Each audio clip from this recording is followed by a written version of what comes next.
तो मेरे प्यारे दोस्तों, आज मैं आप लोगों को वेक्टर और इसके टाइप्स के बारे में बताने वाला हूं। तो सबसे पहले हम लोग फिजिकल क्वांटिटी के बारे में बात कर लें। तो फिजिकल क्वांटिटी का मतलब ये होता है all those things which can be measured are called physical quantity. मतलब जिसको आप मेजर कर सकते हैं जी, उसको हम लोग फिजिकल क्वांटिटी कहते हैं। जैसे मास है, मास को हम लोग मेजर कर सकते हैं कि 80 केजी हमारा मास है, तो इसे हम फिजिकल क्वांटिटी बोल सकते हैं। फोर्स मेजर कर सकते हैं 10 न्यूटन 20 न्यूटन, तो इसे हम लोग फिजिकल क्वांटिटी कहते हैं। तो इन सबको जिसको हम मेजर कर सकते हैं उसे हम फिजिकल क्वांटिटी कह सकते हैं। अब आपके दिमाग में आएगा कि अरे सब चीजों को तो हम लोग मेजर कर ही सकते हैं, लेकिन मेरा जवाब होगा जी नहीं। आप बहुत सारे ऐसे चीजें जिसको आप मेजर नहीं कर सकते, जैसे आपका जो इंटरनल फीलिंग्स है, क्या उस इंटरनल फीलिंग्स को आप मेजर कर सकते हैं क्या? तो मेरा जवाब होगा नहीं। आपने कभी सुना है क्या कि उसने उसके साथ 50 ग्राम नफरत किया? ऐसे आपने सुना है क्या? उसने उसके साथ 100 ग्राम का लव किया? ऐसे तो आपने कभी सुना नहीं है। और क्यों नहीं सुना है? क्योंकि इसे हम मेजर नहीं कर सकते। जैसे हेट हो गया, लव हो गया, इसे हम लोग मेजर नहीं कर सकते। तो ये हमारे फिजिकल क्वांटिटीज नहीं होते हैं। अब क्या होता है, अब हम लोग फिजिकल क्वांटिटी को दो पार्ट्स में डिवाइड करते हैं। पहले पार्ट्स को हम लोग बोलेंगे स्केलर, दूसरे पार्ट्स को हम लोग बोलेंगे वेक्टर। ठीक है। अब स्केलर, स्केलर का मतलब क्या होता है? जिसके पास मैग्नीट्यूड हो। मतलब यदि आप फिजिकल, स्केलर क्या एक फिजिकल क्वांटिटी है, तो स्केलर को हम लोग मेजर कर सकते हैं। तो मेजर करेंगे तो हमको क्या मिलेगा? मैग्नीट्यूड मिलेगा। जैसे मास एक फिजिकल क्वांटिटी है, उसको मेजर किया तो मैग्नीट्यूड कितना आ गया? 80 केजी आ गया। समझ में आ जी? तो मैग्नीट्यूड का मतलब क्या हो गया? यहाँ पर 80 केजी हो गया।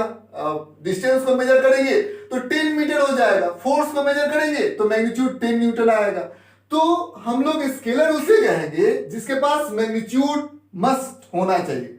ठीक है। और डायरेक्शन, डायरेक्शन हो भी सकता है और नहीं भी हो सकता है। कोई जरूरी नहीं है कि स्केलर है तो उसके पास डायरेक्शन नहीं होंगे। नहीं, डायरेक्शन हो भी सकते हैं और डायरेक्शन नहीं भी हो सकते स्केलर के अंदर। लेकिन एक बात श्योर होगा कि उसको आपको ऑर्डिनरी रूल ऑफ अलजेब्रा के तहत जोड़ना है। अब ये ऑर्डिनरी रूल ऑफ अलजेब्रा क्या होता है? जैसे मैं बोलता हूं मास जो है वो 80 केजी है। ठीक है, समझ में आ जी?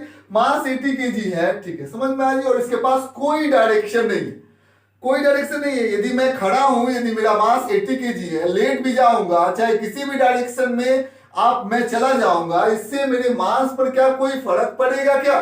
तो जवाब होगा नहीं, बिल्कुल नहीं। मास को डायरेक्शन से कोई भी लेना देना नहीं है। तो मास क्या हो गया? एक स्केलर क्वांटिटी हो गया। अब रूल के अनुसार स्केलर को हम लोग ऑर्डिनरी रूल ऑफ अलजेब्रा से जोड़ेंगे। तो देखिए, तो क्या हम लोग इस मास में से 40 केजी, आपको बोला जाएगा कि 40 केजी, जैसे टीमन का मास हो गया 40 केजी हो गया। ठीक है, और टीमन है और रमन का मास हो गया 10 केजी। बेचारा बच्चा है रमन। ठीक है, टीमन और रमन दो भाई है। ठीक है, अब दोनों का मास हम लोगों ने जोड़ा तो कितना आ जाएगा? Ordinary rule of algebra 40 plus 10 is equal to what? 50। समझ में आ जी? तो इस ऐड करने के बाद दोनों का कंबाइंड मास कितना होगा?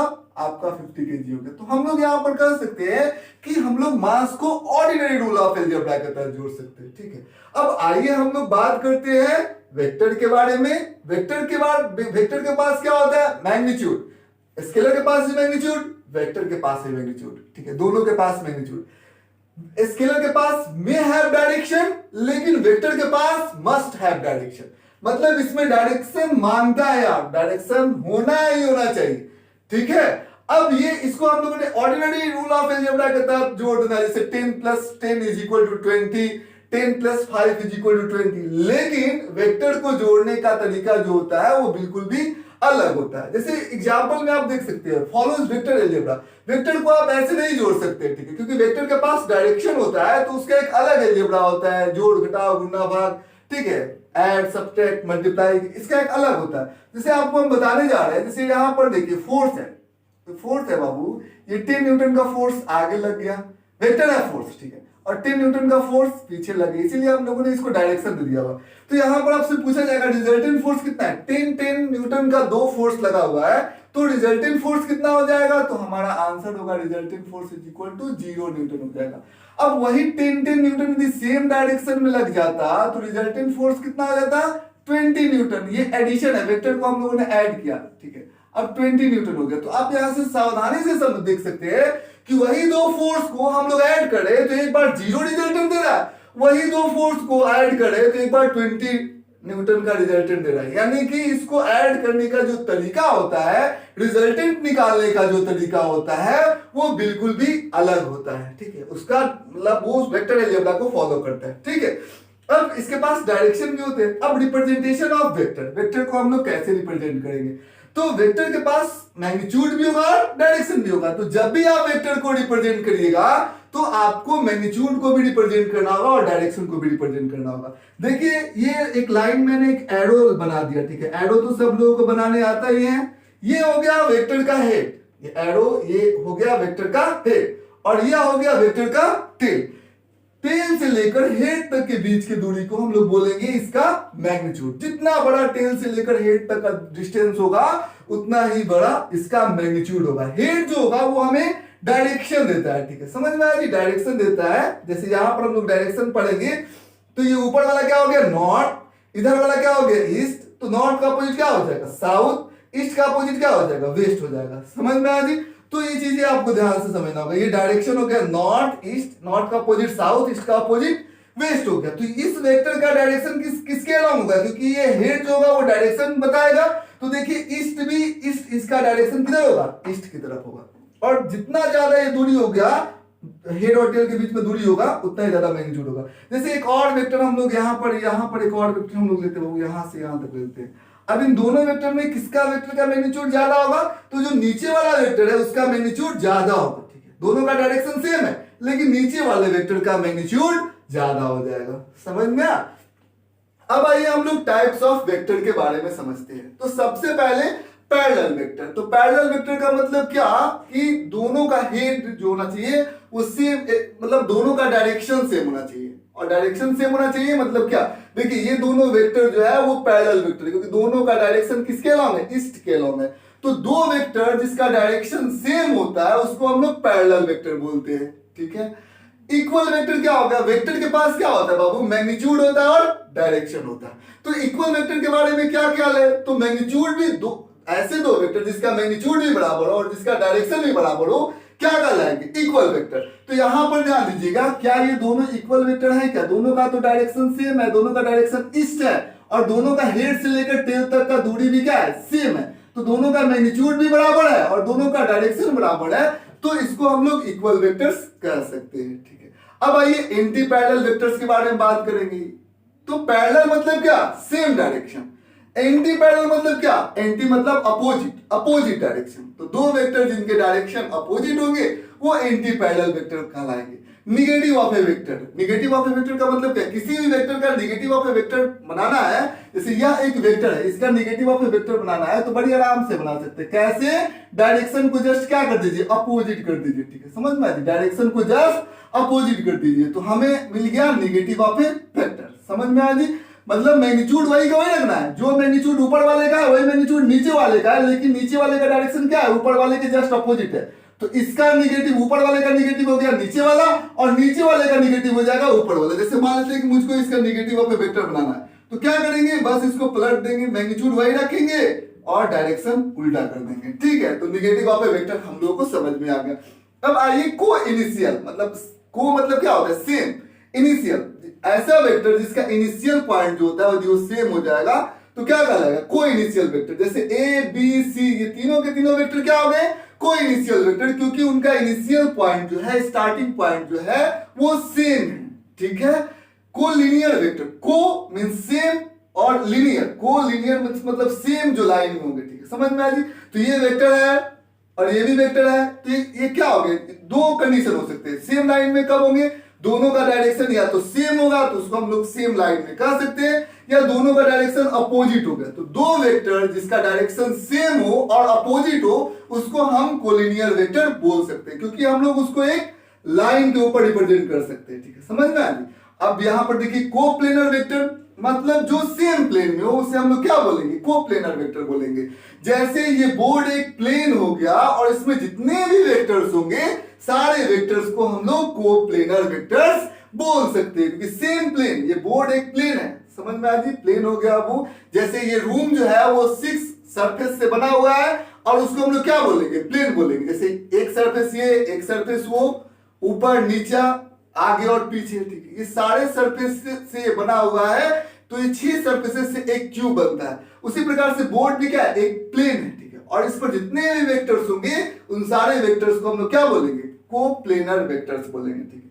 कंकरेंट वेक्टर्स, कंकरेंट वेक्टर्स का मतलब क्या होता है, देखिए ये 3 वेक्टर्स है, इसको पीछे हम लोग लेकर जाएंगे तो एक पॉइंट पर क्या होगा, मिलेगा, तो इस वेक्टर्स को हम लोग क्या बोलेंगे, कंकरेंट वेक्टर्स बोलेंगे, ठीक है। नल और जीरो वेक्टर, तो नल और जीरो वेक्टर का मतलब क्या होता है, जैसे मान लेते हैं कि ये यहां पर देखिए, यहां पर ये 10 न्यूटन है और ये 10 न्यूटन है। अब 10 न्यूटन और 10 न्यूटन जो है मतलब दोनों का डायरेक्शन क्या है, अपोजिट है, इसको आपको ध्यान से देखना है। 10 न्यूटन है और 10 न्यूटन है, दोनों का डायरेक्शन अपोजिट है, तो दोनों मिलकर एक वेक्टर प्रोड्यूस करेंगे जिसको हम लोग क्या बोलेंगे, नल वेक्टर बोलेंगे, ठीक है। दोनों मिलकर एक वेक्टर प्रोड्यूस करेंगे जिसको हम लोग नल वेक्टर बोलेंगे, समझ में आ रही है, यानी कि इक्वल एंड अपोजिट वेक्टर, ये क्या है, अपोजिट वेक्टर है, और इक्वल एंड अपोजिट वेक्टर जब आपस में मिलेंगे तो क्या बनाएंगे, नल वेक्टर बनाएंगे, ठीक है, समझ में आ रही। तो नल वेक्टर और जीरो वेक्टर कब होता है, जब दो वेक्टर जिसका मैग्नीट्यूड सेम है और डायरेक्शन अपोजिट है, तो दोनों एक दूसरे को कैंसिल कर देंगे, तो नल वेक्टर का मैग्नीट्यूड कितना होता है, 0, समझ में आ, 0 इनका मैग्नीट्यूड होता है, इसका कोई भी डायरेक्शन नहीं होता, डायरेक्शन इनडिटरमिनेट, जिधर मन चाहे उधर डायरेक्शन आप ले सकते हैं, नल वेक्टर का कोई फर्क नहीं पड़ता है, ठीक है।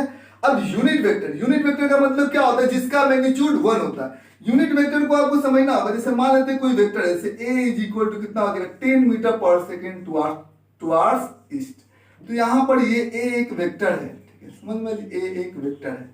अब ये एक वेक्टर है, इसका हमको यूनिट वेक्टर बनाना है, इसका मैग्नीट्यूड, यदि कोई बोले इसका मैग्नीट्यूड बताइए, तो इसका मैग्नीट्यूड कितना हो जाएगा, मॉड में इसको इसका मैग्नीट्यूड रिप्रेजेंट किया था 10 मीटर पर सेकेंड। अब क्या करेंगे, जब हम लोग इसको वेक्टर को उसके मैग्नीट्यूड से यदि हम लोगों ने डिवाइड कर दिया तो क्या मिलेगा, देखिए वो वेक्टर को उसके मैग्नीट्यूड से मैंने डिवाइड कर दिया, तो हम लोगों को मिलेगा, इसमें 10 से डिवाइड कर देंगे तो 10 मीटर पर सेकेंड 10 मीटर पर सेकेंड कट जाएगा, क्या आएगा, 1 टुवार्ड्स ईस्ट, समझ में आ गई, 1 टुवार्ड्स ईस्ट आ जाएगा, यानी इसका मैग्नीट्यूड कितना हो गया, 1 हो गया, समझ में। यूनिट वेक्टर का मैग्नीट्यूड कितना होता है, 1। इसको कैसे रिप्रेजेंट करते हैं, ए के ऊपर जिस वेक्टर के ऊपर कैप लगा होगा, ध्यान रखिएगा, वो एक यूनिट वेक्टर है, उसका मैग्नीट्यूड 1 है। अब देखिए ए कैप का और ए का, वेक्टर ए का डायरेक्शन सेम है कि अलग अलग है, दोनों का डायरेक्शन सेम है। ए बी वेक्टर क्या है, ईस्ट के लॉन्ग है, ए के बी वेक्टर क्या हो जाएगा, ईस्ट के लॉन्ग है, हो गया, तो दोनों का डायरेक्शन क्या हो गया, सेम हो गया, ठीक है। तो यूनिट वेक्टर, जिसका यूनिट वेक्टर निकाल है, एक ए वेक्टर और ए कैप वेक्टर का डायरेक्शन सेम हो जाएगा। अब आइए हम लोग बात करते हैं बेस वेक्टर का। एक और चीज आपको ध्यान समझना होगा, यूनिट वेक्टर सिर्फ और सिर्फ डायरेक्शन को रिप्रेजेंट करता है, यूनिट वेक्टर का कोई यूनिट नहीं होता। देखिए यूनिट तो कर लिया, मीटर पर सेकंड, तो इसका कोई यूनिट है क्या यूनिट वेक्टर का, नहीं, कोई यूनिट नहीं होता है, मैग्नीट्यूड 1 होता है और केवल डायरेक्शन हो जाता है, समझ में आ। अब आइए हम लोग बात करते हैं बेस वेक्टर का।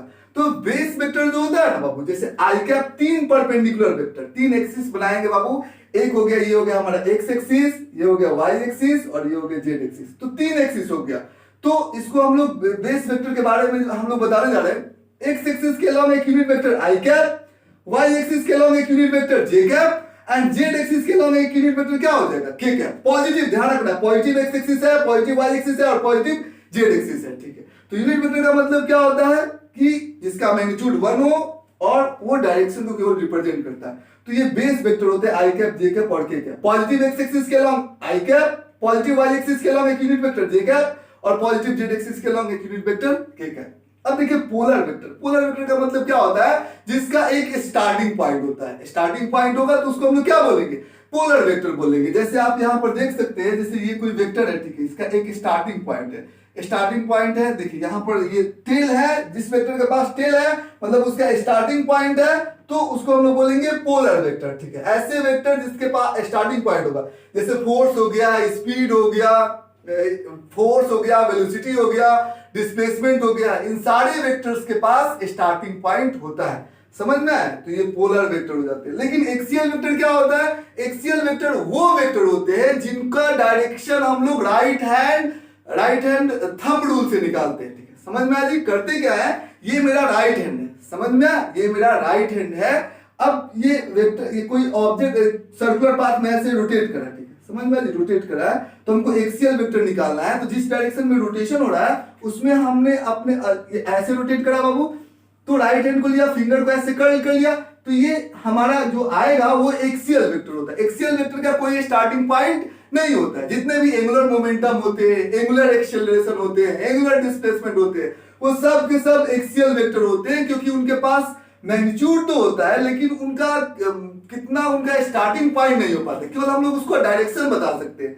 समझ में आया? जैसे कोई भी ऑब्जेक्ट जो है, यदि यहां पर यदि v वेलोसिटी से यदि ये रोटेट कर रहा है ऐसे v वेलोसिटी से, तो कोई पूछ देगा एंगुलर वेलोसिटी कितना होगा, तो ये राइट हैंड थंब रूल से आप निकाल सकते हैं। समझ में आया? तो दैट्स ऑल।